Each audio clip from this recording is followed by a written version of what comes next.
जिंदगी गमों के लिए गम की कितनी चाहत है, जिसने जितना दर्द सहा उसको उतनी राहत है। गम शिक्षा तथा अनुभव देने वाले होते हैं।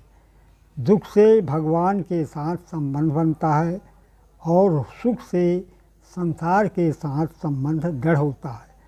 सुख अस्थायी है, सुख नश्वर है, परंतु दुख भगवान से संबंध दृढ़ करता है।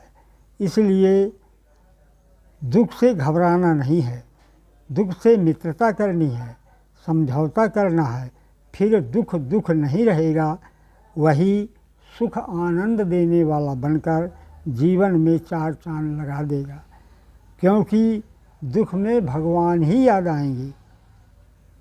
दुख का अर्थ है भगवान के सानिध्यता प्राप्त करने का अवसर। मानव जीवन का लक्ष्य परमात्मा को प्राप्त करना है, तभी परमात्मा सुख की प्राप्ति होगी। वही स्थायी सुख है, वह कभी समाप्त नहीं होगा। सांसारिक सुख क्षण भंगुर है। जीव जब माँ के गर्भ में रहता है तब भगवान से प्रार्थना करता है कि हे प्रभु, अब मैं आपका ही स्मरण करूँगा और जन्म मरण के चक्कर से हमेशा के लिए छूट जाऊँगा। गर्भ के बाहर आते ही संसार में उलझ जाता है। आए थे हरिभजन को, ओटन लगे कपास। दुख और संघर्ष की कितनी महिमा है।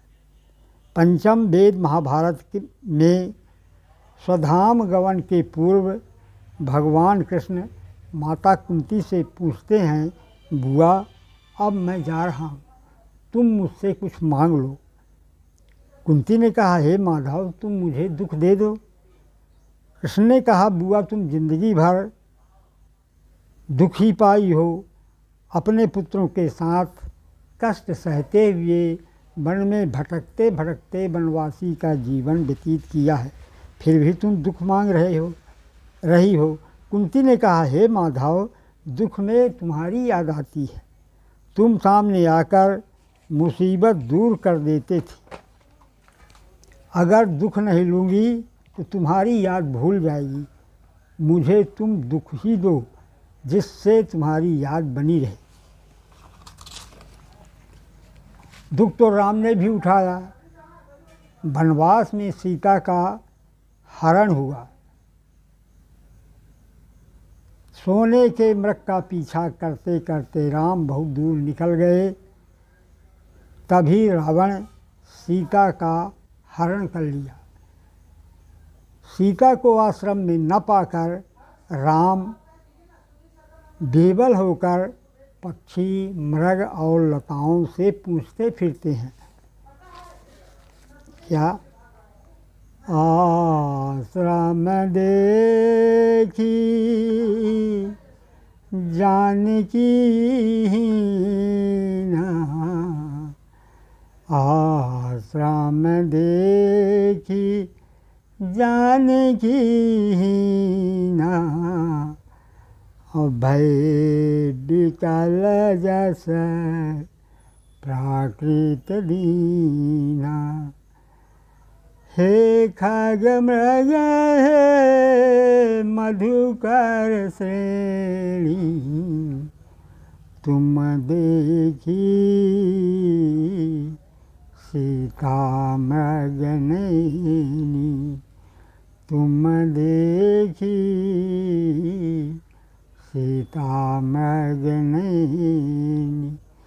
अरे यहीं बीती खो जाता बिलपत स्वामी, मनहु महाबिरही अति जानी, मनहु महाबिरही अति कामी। इसी तरह रावण सीता को 1 माह का समय दिया और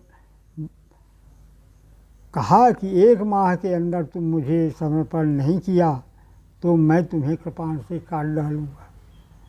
पहरे में लगी राक्षसियों को कहकर गया कि इसे डरावना रूप बनाकर भय देना, प्रताड़ित करते रहना। सीता जी मन में सोच रही हैं कि 1 माह के भीतर नीच राक्षस मुझे मार डालेगा। त्रिजटा नाम की एक सयानी राक्षसी थी जो बहुत बुद्धिमान थी, वही पहरे में थी। सीता जी त्रिजटा से बोली, क्या बोली? अरे त्रिजटा सन बोली कर जोरी, मातु विपत संगिन तह मोरी। त्रिजटा सन बोली कर जोरी, मातु विपत संगिन तह मोरी। मातु विपत संगिन तह मोरी। तजौ दे करी बेगी उपाई, दुसाह बिराया नहीं सही जाई।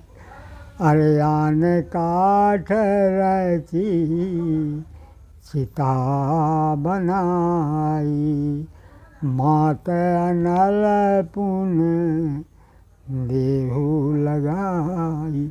हे माता, काठ का प्रबंध कर चिता बना दो और आग लगा दो, जिससे मैं अपना प्राण त्याग कर सकूं।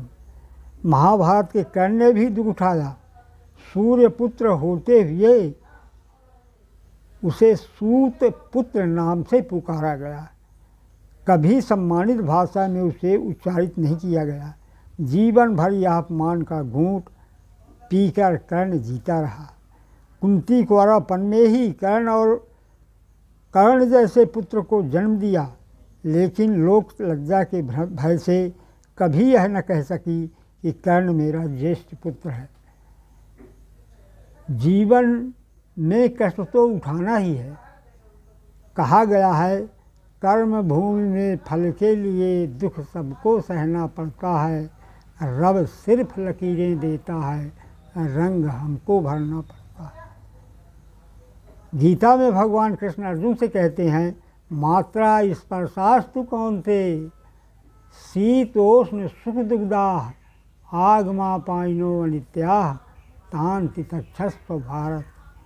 सुख दुखे समाकृत्वा लाभा लाभो जया जयो, ततो युद्धाय युज्यस्व नैवं पापम वास्यसि।